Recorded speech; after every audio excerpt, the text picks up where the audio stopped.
Love me if you dare cinema విషయానికి వస్తే సినిమాకి ఒక పెద్ద దండం, టార్చర్ అని చెప్తా నేనైతే.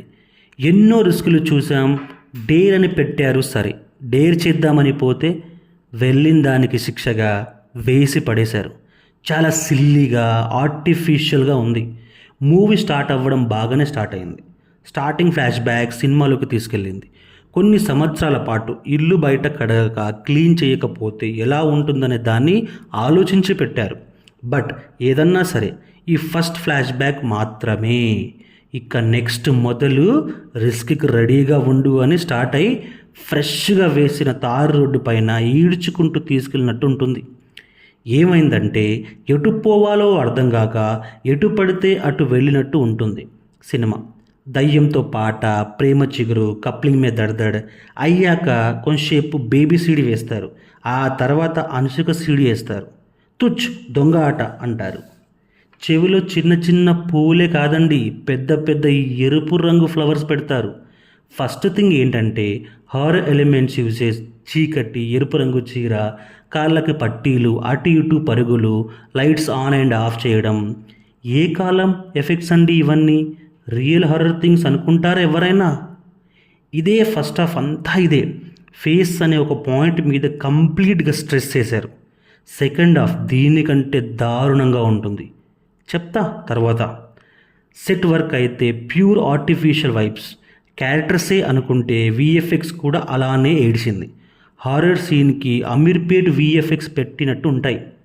బడ్జెట్ అంత లేనప్పుడు కొంచెం రియల్ లొకేషన్లో చూస్ చేసుకొని ఉంటే బాగుండేది కదా.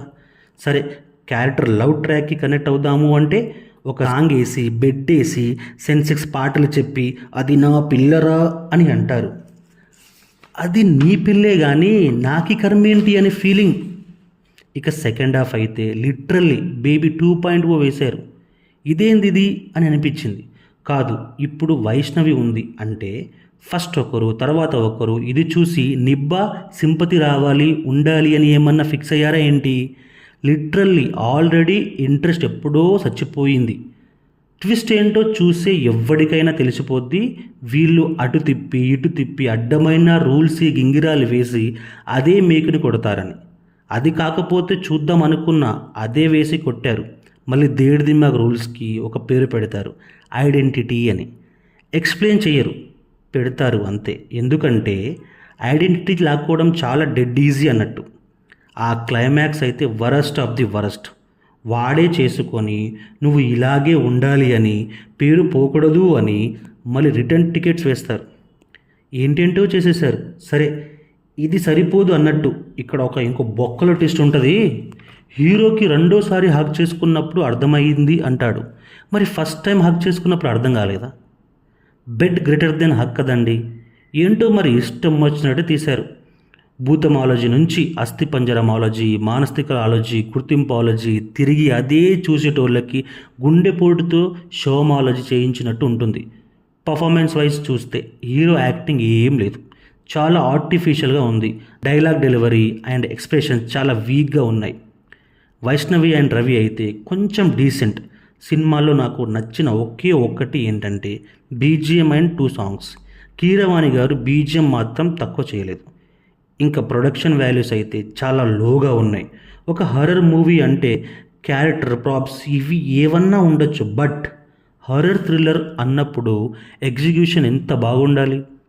ఫర్ ఎగ్జాంపుల్ మసూదా చూసుకోండి, తక్కువ బడ్జెట్లో ఎంత బాగా తీశారు మసూదాని. న్యాచురల్ లొకేషన్లో తీసుకున్నారు.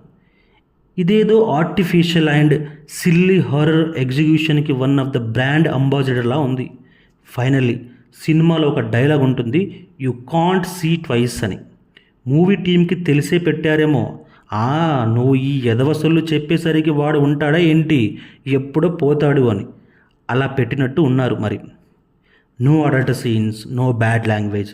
సినిమా చూసి ఉంటే మీకు ఎలా అనిపించిందో కింద కామెంట్తో నాతో తప్పకుండా షేర్ చేయండి. ఇది the winkle love me if you dare movie review. నచ్చితే లైక్ చేయండి, షేర్ చేయండి. జై హింద్.